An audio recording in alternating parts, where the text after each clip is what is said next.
আসসালামু আলাইকুম। বাংলাদেশ টিম ইতোমধ্যে এয়ারপোর্ট ত্যাগ করেছে ইউএইর উদ্দেশ্যে।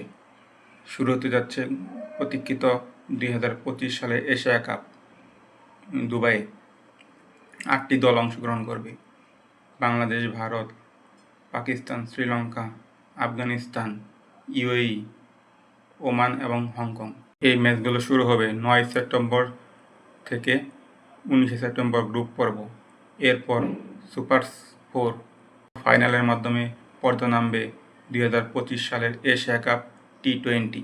বাছাই পর্ব থেকে পার হয়ে এসেছে ওমান, ইউএই এবং হংকং এশিয়া কাপ কোয়ালিফায়ার 2025-এ। এর আগের আসরগুলোতে চ্যাম্পিয়ন হয়েছে ভারত, পাকিস্তান এবং শ্রীলঙ্কা। এবার দেখা যাক 2025 সালে এশিয়া কাপে কে চ্যাম্পিয়ন হয়, কার ভাগ্যে জুটে শিরোপা। ক্রিকেট দুনিয়া তাকিয়ে আছে এই এশিয়া কাপ 2025-এর দিকে। কে শ্রেষ্ঠত্ব ধরে রাখবে বা কে নতুন করে শ্রেষ্ঠত্ব অর্জন করবে।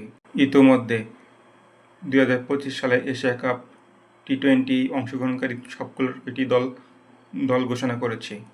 বাংলাদেশ দল ঘোষণা করেছে গত মাসে লিপু নির্বাচকের নেতৃত্বে। অধিনায়ক লিটন কুমার দাস। বাংলাদেশ সহ পুরো এশিয়া মুখ হয়ে তাকিয়ে আছে এই এশিয়া কাপ 2025 আয়োজনের দিকে। সবাই এই 15 থেকে 20 দিন উপভোগ করবে এই এশিয়া কাপ টি-20 2025। ধন্যবাদ।